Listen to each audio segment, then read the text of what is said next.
I'm going to tell you a story about, and I only discovered this with horses because with the marine mammals, we never took a break from the training. You know, they just got trained their entire lives pretty much, you know, but with the horses, so it's a little different. So I was working with John and BZ Madden, and BZ, of course, is Olympic gold medalist who's probably, you know, arguably our best rider in the country. And so I was working with them. This is many, you know, this is 1994 or something. And so I was working with them, and there was a horse that was a Grand Prix show jumper for a client. So now you have an amateur, you know, we call them amateur owners. So it's not a professional horseman. It's somebody who works, but they come and they go to shows, and he has a very nice horse. And so he was a horse that was very sensible. You know, he wasn't, you don't buy your clients these rogue horses. He was a very sensible, easygoing, level-headed guy. So, but what John Madden started seeing is, and we saw this from the very first week that I went to work with horses, I went to John and Beezy's. And at the end of that week, all I did was 3 5-minute sessions a day of clicker. I'm getting a little on a rabbit hole over here, but bear with me. So I did 3 5-minute sessions a day with the clicker. And then the next 3 days was 3 5-minute sessions a day with the target training. So bridge conditioning, target training. And that's what they saw me. It was 15 minutes a day in their stall. And it was really, I was there to see, how do us humans get along? Should we go down this path? What do we think? And so I never did anything else with them. I would watch them do other things. I only worked with them in their stalls.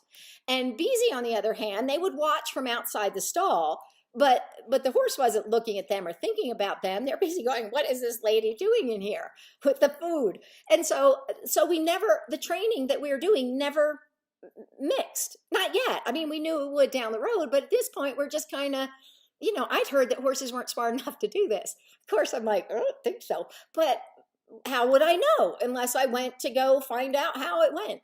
And so at the end of the week, Beezy said, we picked certain horses. And she said, I think it was 8. And she said, those horses you're working with are remarkably better in the arena. But the bridge condition, all I did, the training didn't intermingle yet.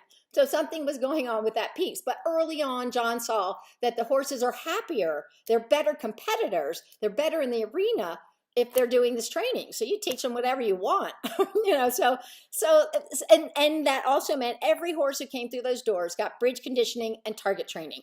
And one, it made them better right out of the chute.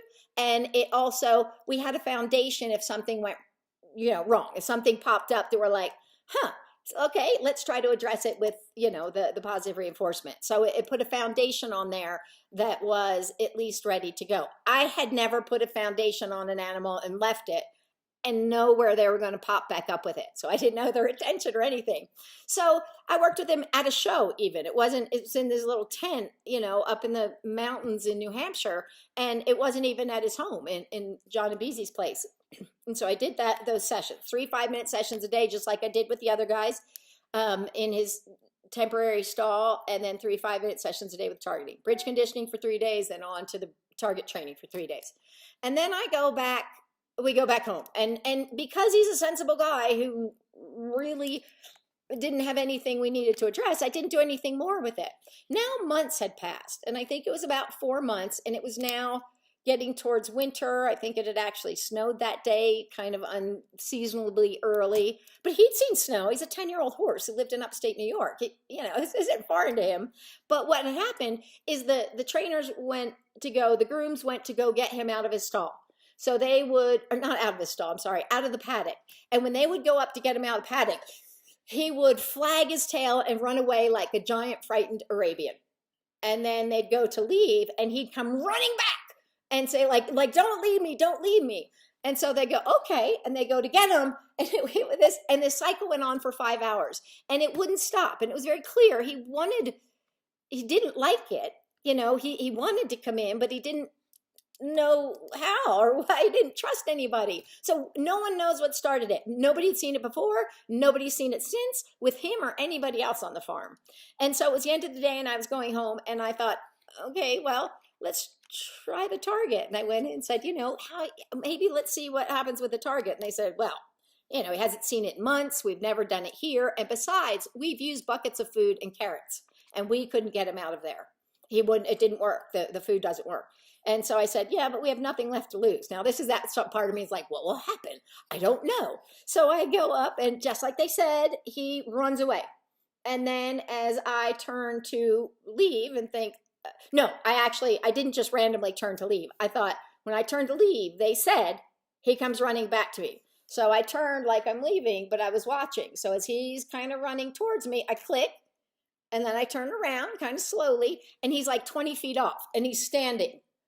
So he's not ideal, but it's better than anything anybody else had seen. So he's clearly, still worried. And then I held the target over the fence and said, target. And he dropped his head. He walked up, touched the target, and went home like nothing had ever happened.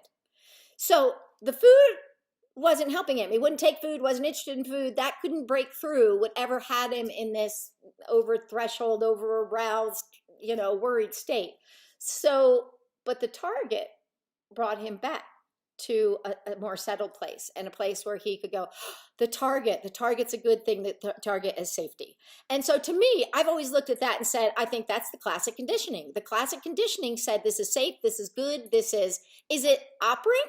Yes, he has an action to do there, but I think in the process of training it, it becomes where it has that association. Now, I might be off base in that, but that's just been how it's felt to me. That's what it seemed like. I feel like every single piece of the training it has its own value and becomes more and more and more and more and more reinforced until it would create drooling. I mean, you can take a horse out and you just see drool, and I haven't even done anything yet, but he sees the bucket and the target and the person and all those things have become classically conditioned. He knows what's coming next, and the drool's blowing in the wind and in my face, and so it really, I think it does create something in them.